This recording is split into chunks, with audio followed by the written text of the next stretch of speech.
Hi guys, my name is Parakpal and welcome back in my new video. So in last video of 2 hinge arch numerical, we discussed how to identify the horizontal thrust from start to end.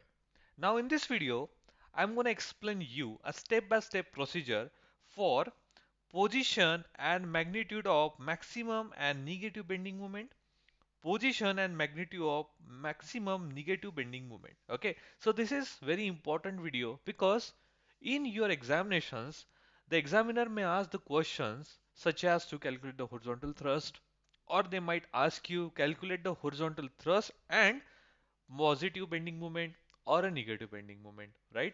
So horizontal thrust is the minimum requirement because it gives you the reactions value, such as horizontal thrust is a horizontal reactions for the arch, right? And also you identify the vertical reactions while calculation of the horizontal thrust. So this is something really very important. Okay, so let's jumping to the point number 2 and point number 3 today. Let's get started. So I'm taking you to the down portion, okay, from where we are going to start this numerical. So before that, let me tell you one thing. In this diagrammatical representations, we already have the available data of the uniformly distributed load over the left span of 50 kilonewton per meter. Okay, the length of the span is 32 meter, right? And based upon the above calculations which we have done in the last class, right? So where we have calculated the horizontal thrust of 400 kilonewton, vertical reactions VA and VB, and also we have the information of the rise, like the height of the arch from the center to till the ground is 8 meters. So these are the some of the given database and some of the calculated database with us, right? Now let's get started. So we are going to calculate, sorry, let me take, okay. So now we are going to calculate the position and magnitude of maximum positive bending moment. So to calculate that one, you need to look at this diagram. So in this diagram, you need to drop a section which is having a x distance, and the section also called as the xx section. So there is the unknown of x you have created in this diagram. So basically what we are planning to do is we are trying to understand the load which is available in this arch. We are dropping a section over there. So what we have done, we have dropped one section, this x section over here with this x distance. So because of this, now we can able to understand where we should put the section to calculate the positive position and magnitude of positive bending moment. If you want to calculate a negative bending moment, you should look into the area where is the load is not available. In this scenario, right? We'll definitely take some numerical where is the scenario consists the both side of the arch is having the different types of load, right? In upcoming videos. So you can see now I have dropped this section here. Why? Because to calculate the positive bending moment, I required some loads on the structures. So that's the reason this load defines that this particular load can help me to get the positive bending moment in this arch. So once you drop this section, you need to mention that the x distance is a very important one because this is a distance which help you to calculate the particular value, okay, which we are looking forward. So let's just prepare the moment equation for this. So when you're preparing the moment equation, let's see that you have VA at point like vertical reaction at point A and horizontal thrust at point A. Similarly, vertical reactions at point B and horizontal thrust at point B. So when we are taking the moment, we need to take a moment along this section. So what will happen is 600 into x. So this 600 will rotate as a clockwise. So when it rotate clockwise, so let's understand this very important. When you are taking some movement from this side along to this side, so you always consider clockwise as a positive notations and anti-clockwise as a negative notations to your calculations of the movement. So based on that, 600 into x, this is my first one, right? Now we have a horizontal thrust of 400. So 400 into y. Now this is rotating anti-clockwise. So it will be definitely act as a negative. So this is minus 400y. Understood? Now it is very important, guys. That's why I'm asking you to watch my first video, because you might not aware about this y. So this y is the equation. This is a rise of arch at a distance of x from the support A and B, which we have calculated while calculation of the horizontal thrust, right? So you need to watch the video number 1, and whenever arch numerical comes into it, okay, in your examination or something like that, you have to do the calculation of the horizontal thrust. Otherwise, you are not in a position to get the value of the horizontal reactions. Correct? So this y defines the rise of arch at a x distance from supports. Correct? So now, if I just go here, I am multiplying my 400 multiply by y. Now you might ask me, sir, why you are doing all these things? Because we are taking moment, and the moment formula is force into perpendicular distance. So whenever there is a perpendicular distance, right? So in this scenario, this is my section xx, right? And this is my horizontal reaction, which is h. So this is called force, and this is my perpendicular distance. Okay, so force into perpendicular distance. So h multiplied by distance is defined as a y. So y, right? So h we already aware, which is a 400, and I'm keeping y as it is right now.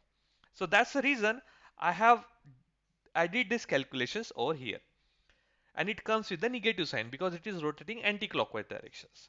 Now, next one is, let's think about the load. Now we have the uniformly distributed load. This is something, the unique thing that I have seen every time, because you have a UDL, you have to convert this into the point load. So to convert this into the point load, what you have to do is, guys, 50 into x. Like, first of all, what you have to do is 50, the load you have, this load you have 50 multiplied by the x distance. Okay, so why I'm multiplying with the x? Because when you are multiplying the UDL load with the distance available, it converts into the point load. So I want to convert into the point load. So I have converted now 50 multiplied by x as a point load. Now let's apply this point load when the point load creates. So this point load create and apply in the center. So that's why I need to make this distance as a half. So I have this x divided by 2. Understood? That's the reason 50 into x multiplied by x divided by 2. I hope you got this one, right? Now let's put the values that we are looking, that is available with us. So 600x as it is. Why we know that 32x minus x square divided by 32? Because this is what we have just calculated, rise of an arch in the last video while calculation of the horizontal thrust. Minus, now if you just do the calculation of 50x into x by 2, so it becomes 25x square. That's very simple. 2 1s are 2, 2 25s are 50, right? Now, let's do calculations once again. 600x minus 400 into x plus 12.5 x square. So I did these calculations. Okay, it's very simple, guys. You can just easily do it, right? So this is what happened, minus 25 x square. So this parameter is calculated using this one. Okay, if you're facing some problem to get this done, please let me know. I'll take you some videos with the manual calculations from this video onwards, right? Okay, now let's sort out this movement equation. So it become 200x minus 12.5 x square. So this is your equation number first that you have got to calculate the positive bending moment, okay, for this arch, right? Now after that, we need to differentiate this moment equations. Okay, so we are differentiating with respect to x. So dm by dx, because we are differentiating this moment equation with respect to x variable, that's why dm divided by dx is equals to 200 minus 2 into 12.5x. Now you might ask me, sir, how this has happened? So let's get into this one, right? So see, we have this moment equation. So dm divided by dx equals to 200 x minus 12.5 x square. Understood? So now when I'm derivating, when I'm doing this differentiation, so what will happen? The constant which is a x is available in my equation, it become 1. So this is 200. So 200x become 200, and my this 12.5. So we have a power of x square. Now x is not single because while doing the differentiation of 200x, the x was single. But in this scenario, x having a power of 2. So this power needs to come at the top, at the first, multiply by what was the fixed value? 12.5, and remaining x will remain as it is. That's the reason it becomes 200 minus 2 into 12.5 x. If in the case equation would be like this, 200 x minus 12.5 x cube. So in this scenario, my derivation would be 200 minus 3 into 12.5, and here we will be acting among 3, 1 already gone, so we'll be acting x to the power 2. Okay, so this is what is very important, guys. You should aware about all these things, right? So I'm just removing this calculation over here, so it will create a problems. You just take a note of all these things, right? Correct. So after doing these calculations, now I got this equation dm by dx as a 200 minus 12.5x. Understood? Now let's do this equation for movement to be maximum. Now we want to calculate the maximum movement. For that, we have to consider this dm by dx is equals to 0. So these applications, these creations, we need to add into it. Only after that we can get the value of x. So this is a position and magnitude of the positive bending moment we can get into the for the arch. So we are just updating dm by dx value as 0 is equals to 200 minus 12x, sorry, 25x. So 200 will comes in this side. Okay, so this will be acting as a 200 divided by 25. So I am getting the value of x as a 8 meter, right? So this is what a distance of the position of positive, okay, positive bending moment for this arch, correct, parabolic arch. Now let's put this value of x in the moment equation to get the moment. That's very easy, guys. So I am putting this value of x, okay, in the moment equation which we have created over here. So this is a reverse process we need to do it, right? So let's put the value of x. So it become 200x minus 12.5 x square. So the maximum moment would be 200 into 8 minus 12.5 into 8 square. So it is 800 kilonewton into meter. Don't forget the unit. Okay, because units are very important, very crucial while doing this all calculations. All right. So we have the maximum bending moment for this numerical as a 800 kilonewton at a distance of 8 meter. So this diagram which you can see over here, so this is, okay, this x is having a value of 8 meter. All right, and the bending moment at this point, let me just zoom it out. Okay, at this point is 800 kilonewton into meter. Okay, so this is what very important one, because when you're doing some real life calculations, this is very important to get the proper reinforcement detailing, proper structural detailing for your structures. Correct? Let me remove all these things because I'm going to provide these notes to you, so this should be very clear and easy for your understanding. Okay, so now let's jumping to the type number 3, okay, which is the calculation of position and magnitude of maximum negative bending moment. Okay, now we are going to calculate the negative bending moment. So that's very easy, guys. First of all, look into the sign conventions. The clockwise would be negative and anti-clockwise would be positive when you are starting your calculation from this side to this side. Okay, that's the first task. After that, see what I've done, what I've drawn over here.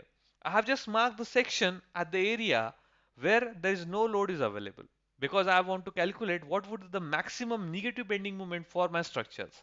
Okay, so all calculations remain as it is.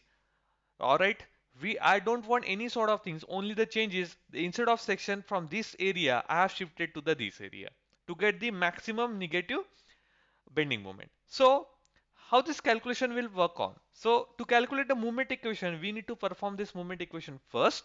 So it is VB into VB will go like this, right? So 200 into X, it will be positive. Why? Because it is going anti-clockwise. So 200 into X, and this will be like clockwise 400 into y. So this is 400 minus 400 into y because it is the moving clockwise, or yes, clockwise, correct. So now we know the value of y, 32x minus x square divided by 32, which is calculated based upon the calculation of horizontal thrust. So just do the calculation. So you will get this equation: movement equals to 200x minus 400x plus 12.5x square. So based on that, we also got one equation: 200 minus 200x plus 12.5x square. Now let's differentiate this equation. So what will happen? Minus 200 plus 2 into 12.5x, so it is 25x. Now let's consider the value of m equals to 0 to get the maximum negative bending moment distance. So this equation will differentiate. So we'll get 0 equals to 2 minus 200 plus 25x. So x equals to 8 meters. So what do you understand? That the value of x is a distance, which is a position which defines what is a that magnitude of the negative bending moment will act at this distance. Correct? After that, once you do this one, let's put this value of x over here. So minus 200x plus 20.5 x square. Let's put the value of x as a 8. You will get the maximum negative bending moment as a minus 800 kilonewton into meter. So guys, this is for today video. Okay, I hope you understand these things, and this is really very important.